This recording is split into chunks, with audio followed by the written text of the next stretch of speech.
Ito ay rated SPG, striktong patnubay at gabay ng magulang ang kailangan.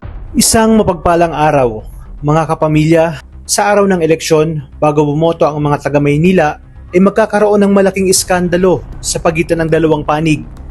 Kumpiyansa ang mga Guerrero na mananalo si Miguelito sa pagka-mayor dahil sa pamumudpod ng pera ilang araw bago ang eleksyon.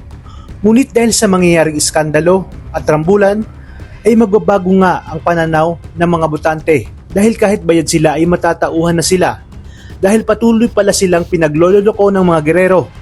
Sa pagharap kasi ng mga Montenegro at Guerrero ay unang bumanat si Roberto kay Olivia at nagkaroon sila ng komprontasyon at sinabi ni Roberto na alam niyang si Olivia ang nag-utos dati upang pagtangkaan ang kanyang buhay at ipapatay siya.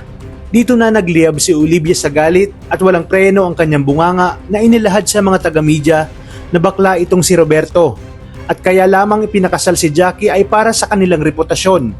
Hindi lang ito dahil binulgar niya din ang kababuyan ni Gustavo dahil sa loob ng mansyon kasama niya ang kanyang kabit na si Jackie at si Gustavo umano ang tunay na ama ni Miguelito. Sa kabilang banda, nakikita ng marami kung paano tumanggi si Tanggol at hindi niya tinanggap na siya ay apo ni Gustavo. Bagko sinabi niya na hindi niya matatanggap na lolo itong si Gustavo dahil sila ang pumatay sa kanyang kapatid na si David at ang pinaka-highlight sa araw na yon ay ang kayabangan ni Miguelito dahil hindi niya matatanggap na may dugong Guerrero itong si Tanggol.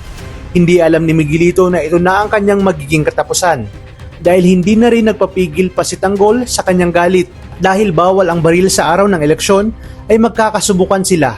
Mano-mano ang labanan para malaman kung sino talaga ang magaling sa kanilang dalawa at sino ang babagsak.